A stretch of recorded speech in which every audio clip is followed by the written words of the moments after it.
Hello everyone, welcome to IAS point. यहाँ पे आज हम लोग बात करने वाले हैं नए कानून किस तरह बनते हैं। ठीक है, क्योंकि हमारा जो चैप्टर 4 चल रहा है और इसमें है कानून की समझ। तो अभी हमने इसके कुछ इम्पॉर्टेंट कीवर्ड्स और थोड़ा बहुत जो भी जानकारी थी उसके बारे में यहाँ पे पढ़े हैं।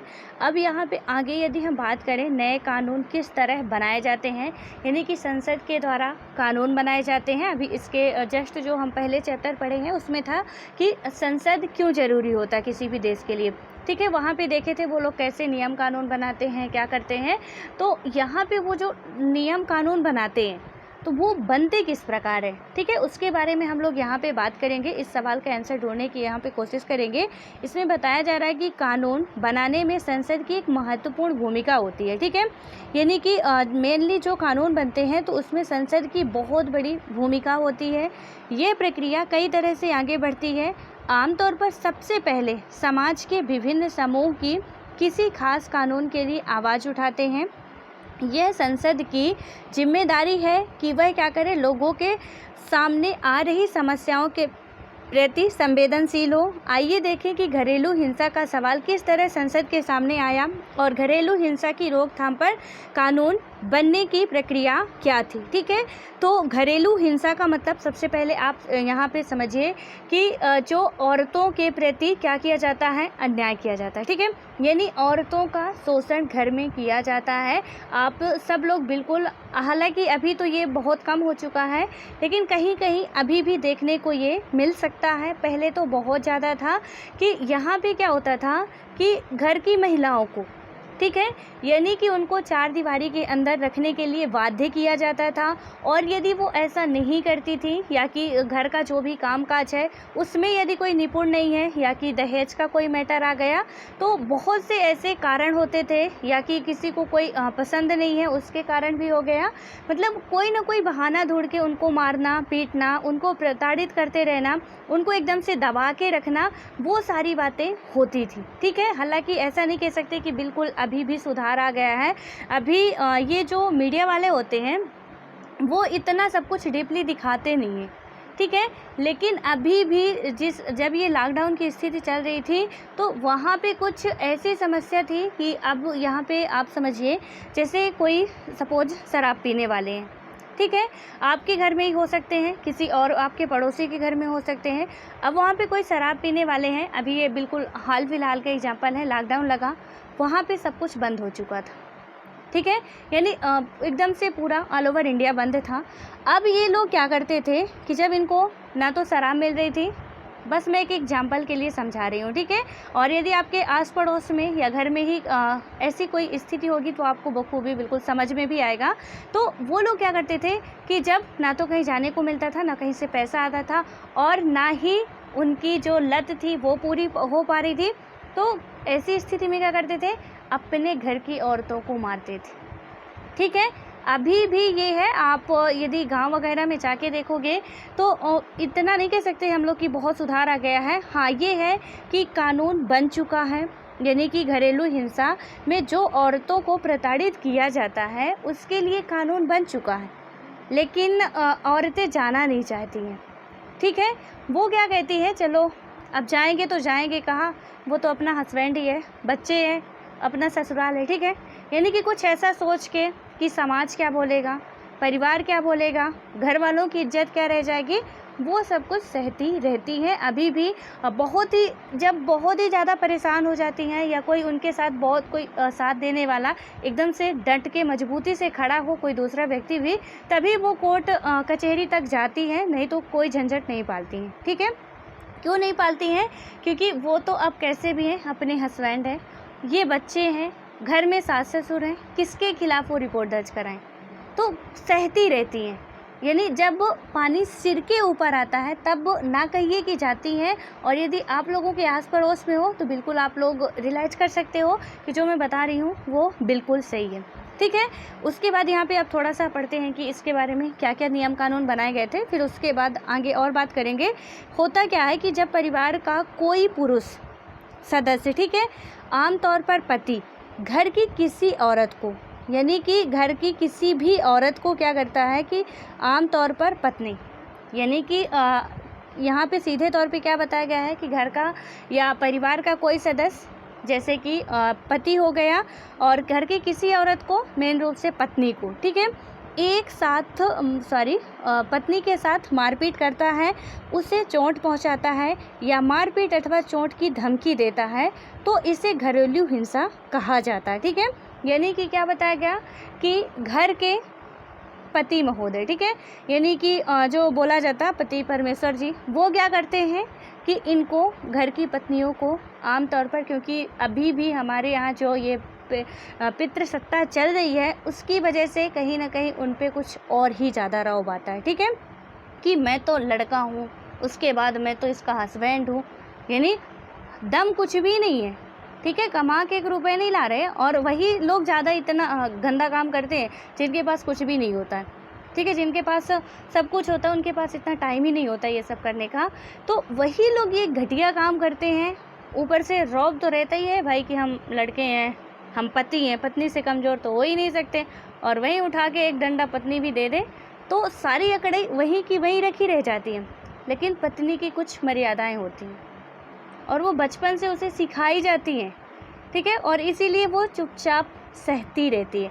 यहाँ पे वही बताया जा रहा है कि क्या होता है कि मारपीट होती, मतलब वो मारते हैं, उसे ही हम क्या कहते हैं, घरेलू हिंसा कहते हैं, ठीक है। उसके बाद यदि हम बात करें तो औरतों को यह नुकसान शारीरिक मारपीट या भावनात्मक शोषण के कारण पहुंच सकता है। यह शोषण मौखिक, यौन या फिर आर्थिक शोषण भी हो सकता है। मतलब किसी भी तरह से, मैंने बताया ना कि कोई भी बहाना बना सकते हैं, वो कोई भी बहाना ढूंढ के, या उनको प्रताड़ित कर रहे हैं तो ज़रूरी नहीं कि डंडा लेके ही मारे, उनको आर्थिक शोषण भी कर सकते हैं, यानी कि औरतों के एक पैसे के लिए तरसा लेना। उनको यदि हम बात करें, यौन शोषण भी उनके साथ कर सकते हैं, ठीक है, कि यानी पत्नी की इच्छा नहीं है फिर भी ज़बरदस्ती शारीरिक संबंध बनाना। यहाँ पे यदि सपोज आपकी इच्छा है, दोनों की मर्जी है, सही है, लेकिन यदि किसी की इच्छा नहीं है, एक की, कोई दूसरा ज़बरदस्ती कर रहा है, तो ये भी कहीं ना कहीं उनकी हिंसा की ही शिकार हो रही हैं, ठीक है। उसके बाद है कि घरेलू हिंसा कानून 2005 में महिलाओं की सुरक्षा की परिभाषा ने घरेलू शब्द की समझ को और अधिक व्यापक बना दिया है। अब ऐसी महिलाएं भी घरेलू दायरे का हिस्सा बन जाएंगी जो हिंसा करने वाले पुरुष के साथ एक ही मकान में रहती हैं या रह चुकी हैं, ठीक है। तो ये जो महिला मतलब कि घरेलू हिंसा कानून था वो कब बनाया गया था? 2005 में बनाया गया था। महिलाओं की सुरक्षा के लिए बनाया गया था। और यहाँ पे सुरक्षा की परिभाषा ने घरेलू शब्द की समझ को और अधिक क्या किया? व्यापक बना दिया, ठीक है। अब ऐसी महिलाएं भी घरेलू दायरे का हिस्सा मानी जाएंगी जो हिंसा करने वाले पुरुष के साथ एक ही मकान में रहती हैं या रह चुकी हैं, ठीक है। यानी कि सपोज यहाँ पे एक औरत के ऊपर अत्याचार हो रहा, यानी कि उस औरत का पति मतलब कि कोई एक औरत है और उसका हस्बैंड उसको मार पीट रहा, और उस घर में रहने वाले जो लोग हैं वो देख रहे हैं, ठीक है। यानी कि उसके पेरेंट्स, उसकी बहन, जो भी घर में रह रहे हैं वो देख रहे हैं, तो कहीं ना कहीं वो भी उसमें शामिल माने जाएंगे। क्योंकि आपने सुना होगा कि यदि कोई अपराध कर रहा है तो वो कम अपराधी होगा कंपेयर यदि हम उससे करें कि जो देख रहा, ठीक है। यदि हमारे सामने कोई अपराध हो रहा और हम देख रहे हैं, खड़े होके तमाशा देख रहे हैं, तो वहाँ पे हम ज़्यादा अपराधी माने जाएंगे, क्योंकि हम अपराध को वहाँ पे बढ़ावा दे रहे हैं, ठीक है। यानी कि अब बिल्कुल लाइसेंस लगा के दे रहे हैं कि भाई तू पति है, तेरे को मारने का अधिकार है, इसने तेरी बात मानी नहीं, तू मार। तो वहाँ पे हम लोग क्या कर रहे हैं? बढ़ावा दे रहे हैं, तो वो भी शामिल होते हैं इनमें, ठीक है। और उनको भी कानूनन सज़ा होती है। ये बात सबसे पहले आपको याद रखना है, घरेलू हिंसा क्या होता है। और उसके बाद ये कानून कब पारित किया गया था? 2005 में पारित किया गया था। किस लिए पारित किया गया था, इसको आपको नोट्स में अपने नोट कर लेना है। तो ये महिलाओं की सुरक्षा के लिए पारित किया गया था, ठीक है। उसके बाद हम बात करें, यहाँ पे डायग्राम में समझाया गया है, थोड़ा सा इसको जो ये चित्रपट कथा है उसको समझते हैं। इसमें लिखा हुआ है, अरे साजिया, आज का अखबार पढ़ा तुमने? ये महिलाओं के लिए कितनी बड़ी बात है ना। यानी कि ये औरत अखबार पढ़ रही है और बोल रही है कि अपनी दूसरी फ्रेंड से कि आज का अखबार तुमने पढ़ा, महिलाओं के लिए कितनी बड़ी बात है। ठीक है, ये अक्टूबर 2006 की बात है। तो अब यहाँ पे देखते हैं कि इसने क्या पढ़ा ऐसा कि कितनी बड़ी बात हो गई। महिलाओं के लिए ही क्यों, हिंसा मुक्त परिवार तो सबके लिए ही अच्छे हैं। ठीक है, यानी कि जो हिंसा मुक्त परिवार हैं वो सबके लिए बहुत अच्छे होते हैं। देखो ना, कुसुम इस कानून को बनने में कितना वक्त लग गया, बल्कि पहले तो हमें नए कानून की ज़रूरत ही साबित करनी पड़ी। ठीक है, यानी कि इस कानून को बनने में जो महिलाओं के प्रति हिंसा हो रही थी उसको बनने में कहीं ना कहीं बहुत देर हो चुकी थी। ठीक है, ये दोनों यही बात कर रही हैं। उसके बाद यहाँ पे देखें तो कुसुम और साजिया एक महिला संगठन की सदस्य हैं। उन्हें इस सफ़र की एक एक कड़ी याद है। ठीक है, इसमें ये दोनों ही महिला संगठन की सदस्य हैं और ये दोनों ही चर्चा कर रही हैं। इसमें हम बात करें अप्रैल 1991, दफ्तर का एक आम दिन।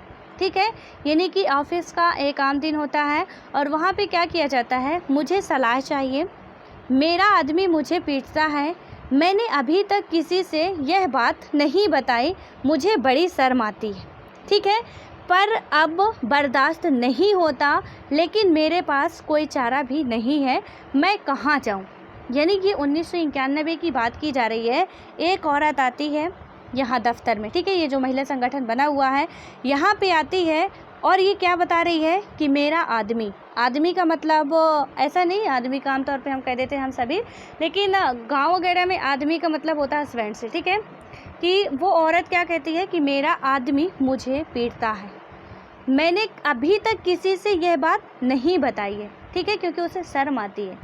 शर्म क्यों आती है कि सब लोग कहेंगे पति को कोई दोष नहीं देगा। यहाँ पे अभी भी होता है, पहले तो बहुत ही ज़्यादा होता था, पति कुछ भी करे, पति 10 पत्नियाँ रख रहा है, उसको कोई प्रॉब्लम नहीं, गांव वालों को, समाज वालों को कोई कुछ नहीं बोलेगा क्योंकि उसका वो फंडामेंटल राइट बन चुका था। लेकिन यदि पत्नी कुछ गलत करती है तो उसके साथ बहुत ही बुरा किया जाता था। ठीक है, तो यहाँ पे वो मार रहा है, फिर भी वो क्या कर रही, बता रही मुझे शर्म आ रही किसी से बताने पर, लेकिन अब बर्दाश्त नहीं हो रहा। जब किसी को कोई डेली मारेगा, डेली पीटेगा, कहाँ तक वो बर्दाश्त करेगी। ठीक है, लेकिन मेरे पास कोई चारा भी नहीं है, मैं कहाँ जाऊँ। यानी कि घर वाले तो शादी कर दिए।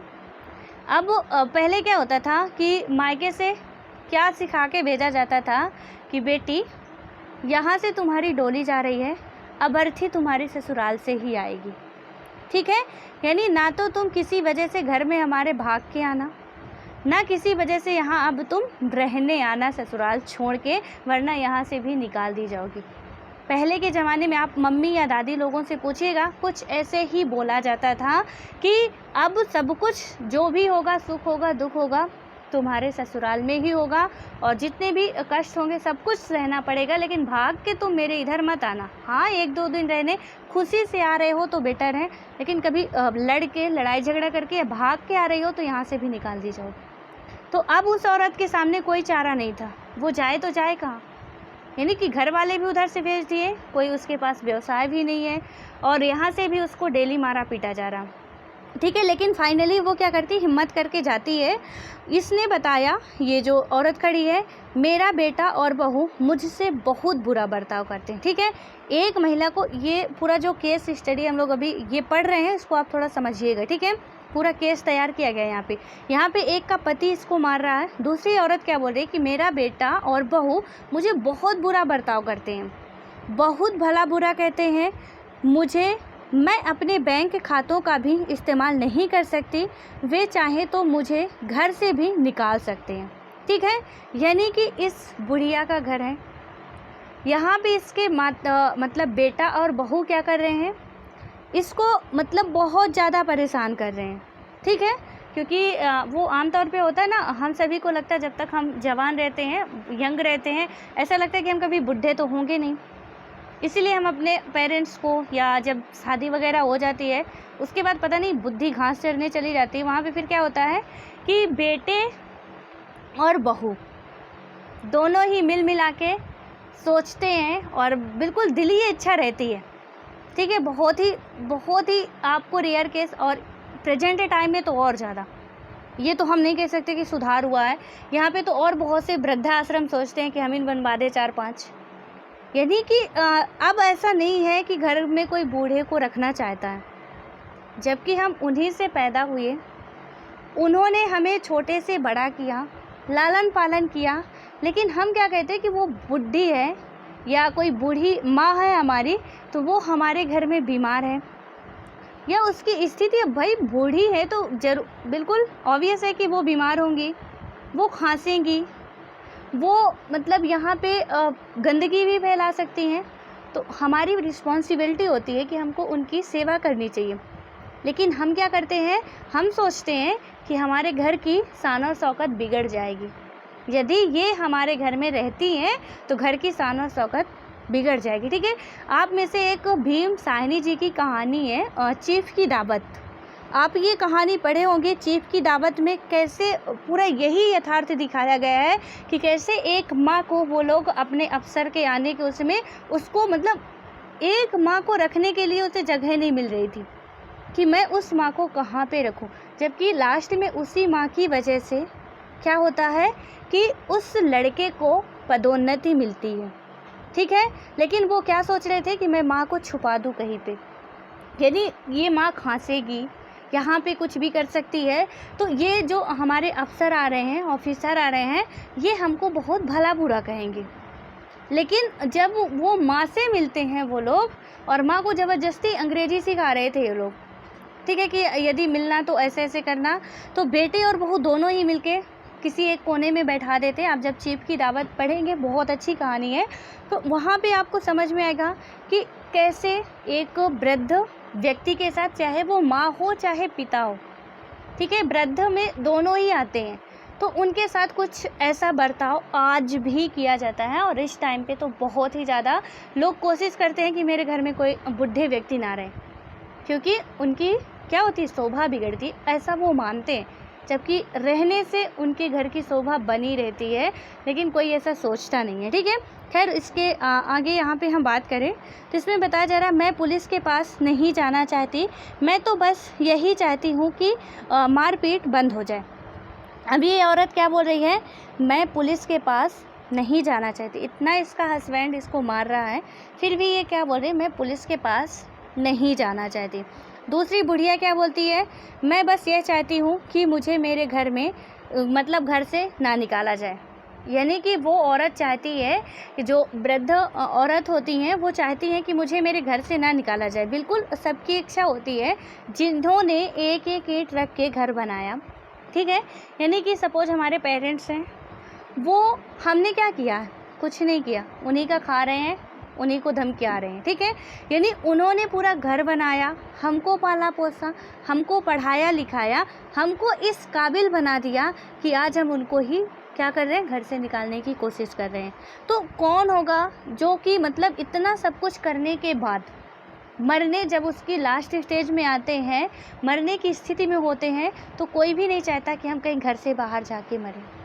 ठीक है, सबकी इच्छा होती है हमने जिस घर में अपना जीवन व्यतीत कर दिया है, हम उसी घर में रहें, और ये हमारे एक सामाजिक दायित्व होता है। ठीक है, नैतिक मूल्य होता है, और ये हम सब में होना चाहिए।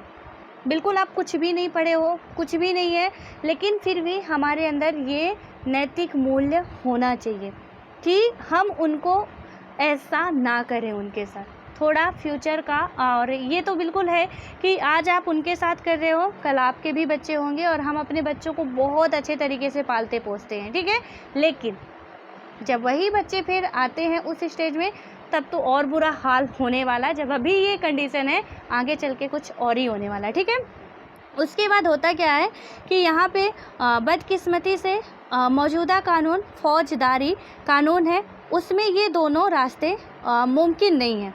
यानी कि जो ये बता रही हैं कि बस मुझे घर में रहने दिया जाए, ये बता रही मारपीट बंद हो जाए, तो जब कोई इतना ही क्या बदतमीजी में उतर आते हैं, यानी जिसने मारने का ठेका ही ले लिया है, जिन्होंने घर में अपनी माता को या पिता को क्या करना, प्रताड़ित करने का सोच ही लिया है, तो उनके लिए कोई आसान रास्ता तो काम आने वाला नहीं कि चलिए हम और आप गए और समझा दिए भैया ऐसा नहीं है, मम्मी पापा की सेवा की जाती है, अपनी औरत को मारा पीटा नहीं जाता है, और वो इजीली मान गए।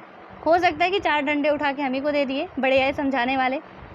तो इसमें क्या ये बता रही हैं कि ये जो दोनों बता रही हैं, इसमें कानून या फौजदारी कानून है, यहाँ पे इन दोनों ही रास्तों में चलना क्या है, थोड़ा नामुमकिन है, ठीक है।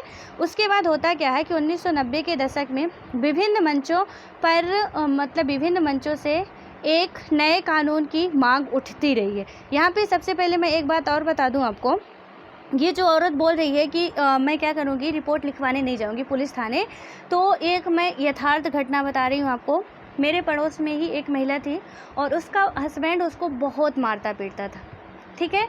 वो औरत रिपोर्ट लिखवाने जाती है, पुलिस का जवाब क्या होता है, यहाँ पे किसी तरह उसने हिम्मत करके जाती है रिपोर्ट लिखवाने, तो पुलिस का जवाब क्या होता आप सुन के भी चौंक जाएंगे, ठीक है।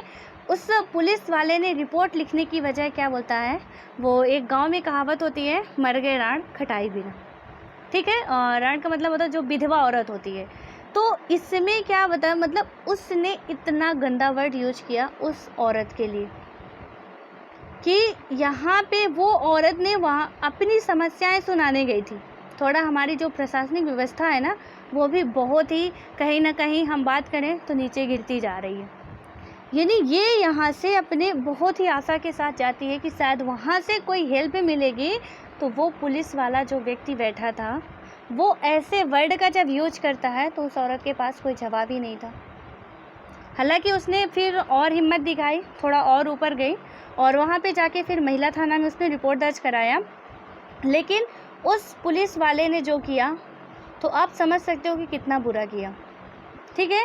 यानी ये कोई वर्ड नहीं होता, इतना घटिया वर्ड कोई नहीं बोलता है और मुझे भी नहीं बोलना चाहिए था, लेकिन बस मैं आप लोगों के लिए एग्जाम्पल बताने के लिए मैंने ऐसा बोला।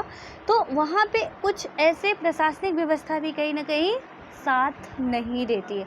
बोलते क्या है कि चल जा तेरा हस्बैंड है, मारेगा पीटेगा उसको हक है, घर की बात है घर पे रखो।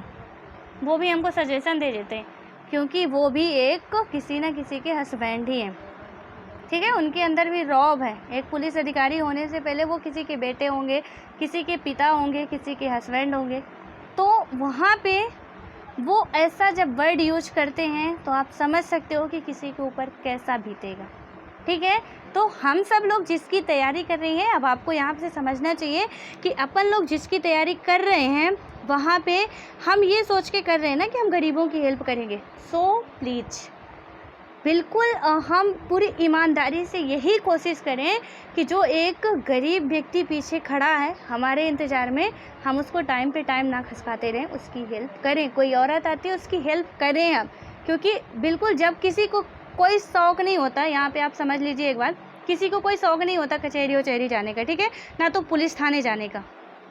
वहाँ पे बहुत ही मजबूरी होगी, बहुत ज़्यादा, मतलब बहुत ज़्यादा, ठीक है। मार मार के जब इसको हलवा बना देंगे, इसकी सहन शक्ति ख़त्म हो जाती है औरत की, तभी वो जाती है। हालांकि वो बहुत सहनशील होती है, जल्दी जाती नहीं है, लेकिन जब सहन शक्ति ख़त्म हो जाती पूर्ण रूप से, तभी ऐसा कदम उठाती है। और जब ऐसा कदम उठाती है तो हमें सोचना बिल्कुल चाहिए होता, ठीक है। अब इसके बाद एक कहानी और पढ़ते हैं। यहाँ पे क्या बताया जा रहा है कि हमने कई महिलाओं की आप बीती सुनी है।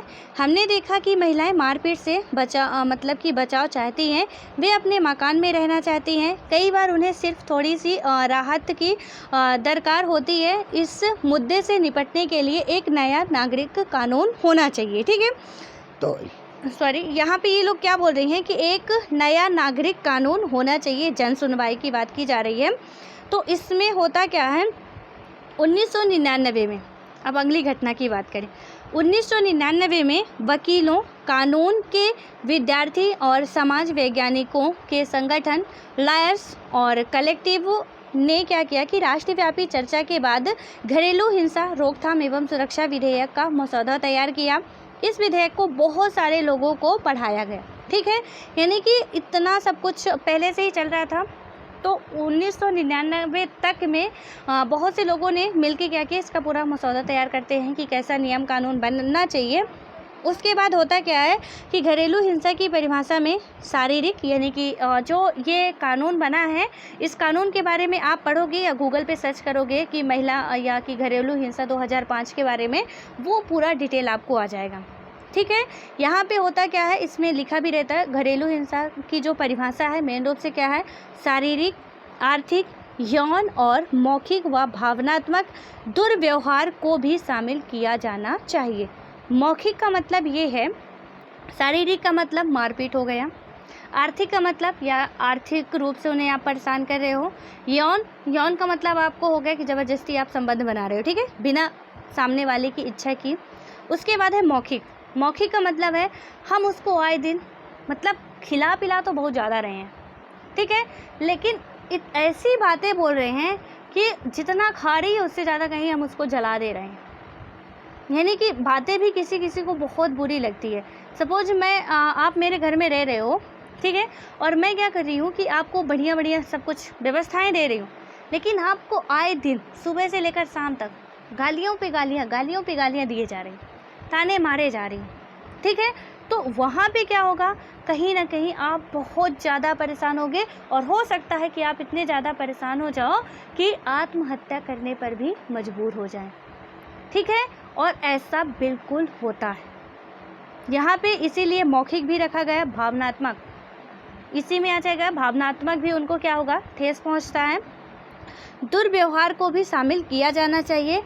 साझा घरेलू दायरे में रहने वाली किसी भी महिला को इस कानून के तहत रखा जाना चाहिए। उन्हें साझा मकान से बेदखली से बचाया जाना चाहिए। देन उसके बाद है और आर्थिक मदद के बारे में क्या ख्याल है, ठीक है, और यहाँ पे उसके बाद ये तो सब कुछ ठीक है, इन्होंने अपना अपना मत दिया, और यहाँ पे एक बोल रही है कि आर्थिक मदद के बारे में क्या ख्याल है, यानी कि इनको कुछ आर्थिक मदद भी होनी चाहिए। उसके बाद आता क्या है कि विचार विमर्श के लिए अलग अलग संस्थानों के साथ बैठक की गई। महिला आंदोलन घरेलू हिंसा का एक नया कानून चाहता है। सरकार को यह प्रस्ताव जल्दी से जल्दी संसद में पेश करना चाहिए, ठीक है। यहाँ पे बात की जा रही है, ये महिला अध्यक्षिका बोल रही है कि संसद को जल्दी से जल्दी ये कानून पेश करना चाहिए, ठीक है।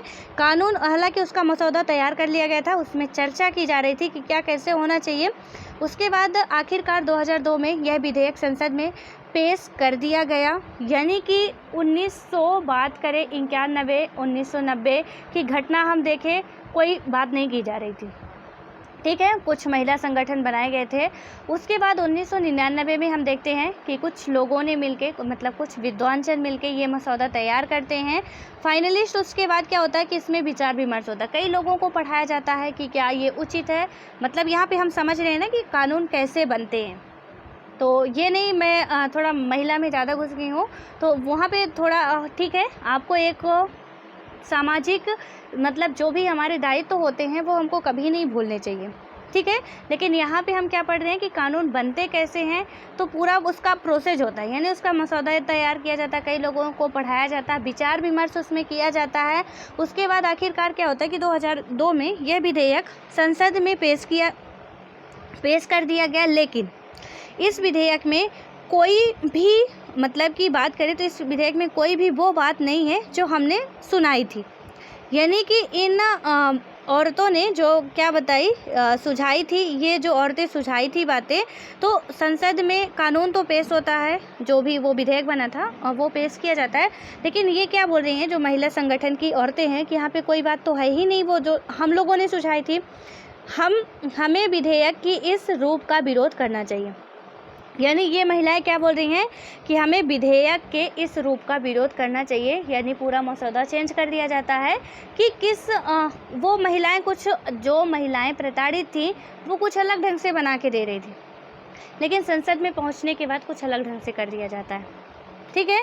उसके बाद यहाँ पे हम बात करें क्या होता है कि चलो संवाददाता सम्मेलन बुलाते हैं, साथ ही कंप्यूटर पर एक ऑनलाइन याचिका भी शुरू करनी चाहिए ताकि इंटरनेट पर लोग तुरंत अपनी राय दे सकें। ठीक है, तो ये क्या बोलती है कि चलो संवाददाता सम्मेलन बुलाते हैं, साथ ही क्या करते हैं कि हालांकि उस टाइम पे 2002 तक में कंप्यूटर का आपको पता है कि प्रचलन हो चुका था अच्छे खासे तरीके से। ठीक है, इतना बेहतर तरीके से नहीं हुआ था जैसे कि आज एक छोटे से छोटे बच्चे के हाथ में मोबाइल है, लेकिन हाँ ये कह सकते हैं कि हो चुका था। ठीक है, तो यहाँ पे क्या हुआ, इन्होंने ऑनलाइन याचिका मतलब ये क्या करने लगी अब कि हमारी बात नहीं मानी जा रही, कानून पेश भी कर दिया जाएगा तो हमारे लिए कोई प्रॉफिट वाला तो होगा नहीं, इसलिए हमको क्या करना चाहिए, आवाज़ उठानी चाहिए, क्योंकि हम एक लोकतांत्रिक देश में रह रहे हैं और वहाँ पे संविधान पहले ही बन चुका था और वहाँ पे बात की गई थी सबको समान अधिकार है और लिंग के आधार पे कोई भेदभाव नहीं किया जाएगा। ठीक है, इन्होंने क्या किया, आवाज़ उठाने की सोची। उसके बाद होता है क्या है कि कई महिला संगठनों और राष्ट्रीय महिला आयोग ने संसदीय स्थायी समिति को अपने सुझाव सौंप दिए।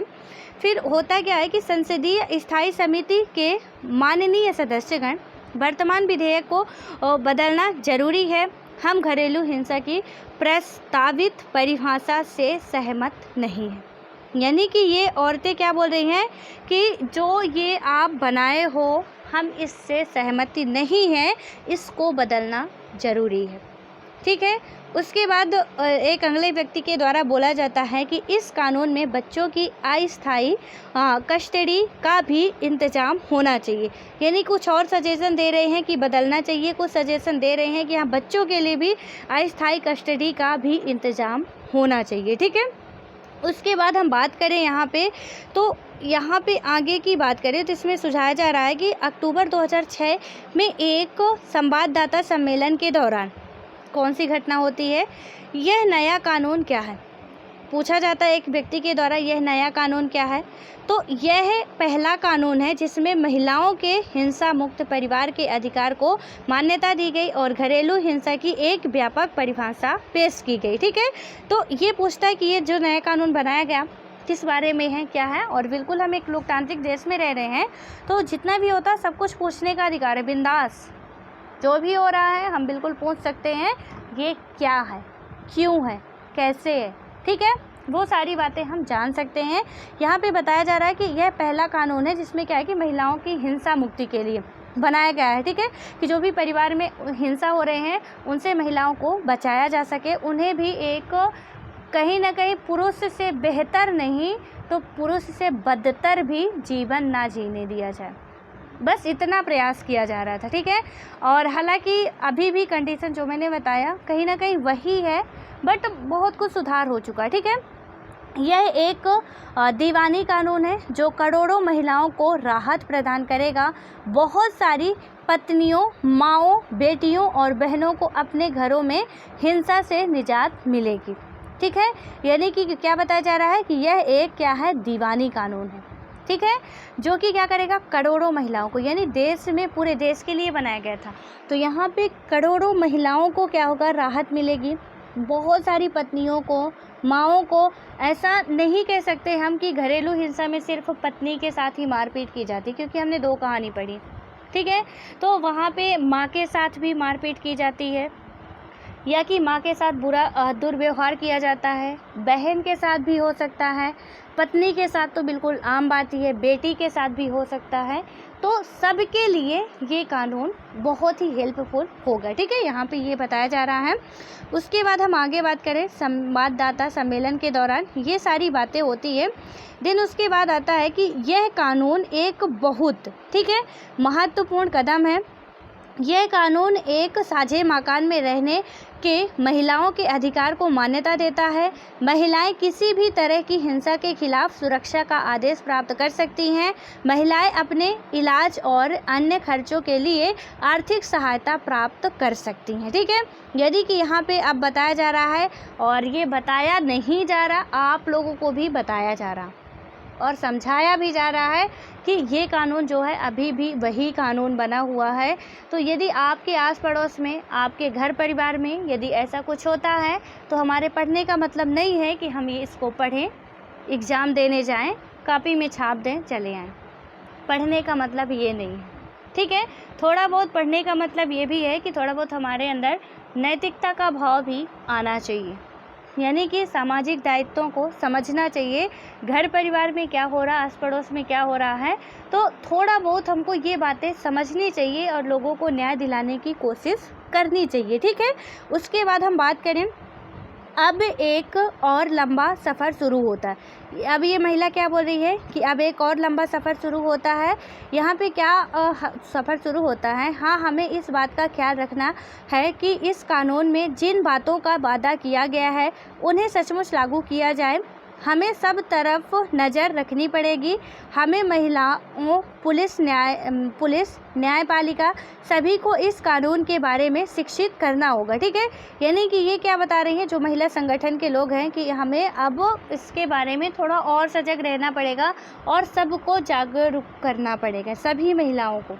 यानी कि यदि कोई महिला है तो कानून तो बन गया, अब संसद जाके घर घर तो बताने वाली नहीं है। गांव वगैरह में तो अखबार भी महिलाएं, मतलब इतना टाइम भी, यदि पढ़ी लिखी भी हो तो उनके पास इतना टाइम नहीं होता कि वो अखबार पढ़ने बैठ जाएं, ठीक है। पहले तो और भी नहीं होता था।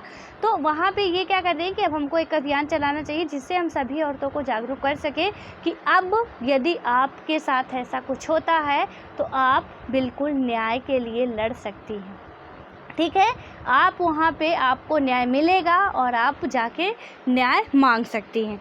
यह कानून इतना महत्वपूर्ण क्यों है? अब एक सवाल और पूछा जा रहा है कि ये जो कानून है वो इतना महत्वपूर्ण क्यों है। तो अब जो भी हमारा अभी बहुत कुछ बाकी है इसको हम नेक्स्ट वीडियो में कवर करेंगे क्योंकि टाइम ज़्यादा हो रहा है। सो अब चलते हैं। आई होप कि ये सभी आपको समझ में आ गया होगा, ठीक है। और यहाँ पे सिर्फ पढ़ना नहीं है, अब ये मतलब मैंने जो बोला कि पढ़ना नहीं है, ऐसा नहीं कि ये पढ़ना नहीं है। मेरा कहने का मतलब ये है कि थोड़ा हमको अपने आसपास की स्थिति में भी नज़र रखनी है कि यदि ऐसा कुछ हो रहा है तो क्या ये कानून सच में काम कर रहा है।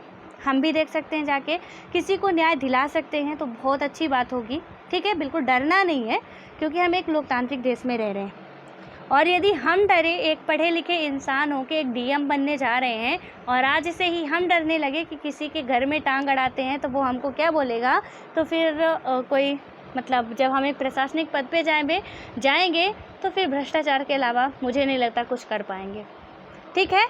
सो आप लोगों की भी ये जिम्मेदारी है, पढ़ाई के साथ साथ भी थोड़ी अपनी जो भी हमारी नैतिक समझ है उसको भी बढ़ाना बहुत इम्पोर्टेंट है। So all the best. अब मिलते हैं नेक्स्ट वीडियो में।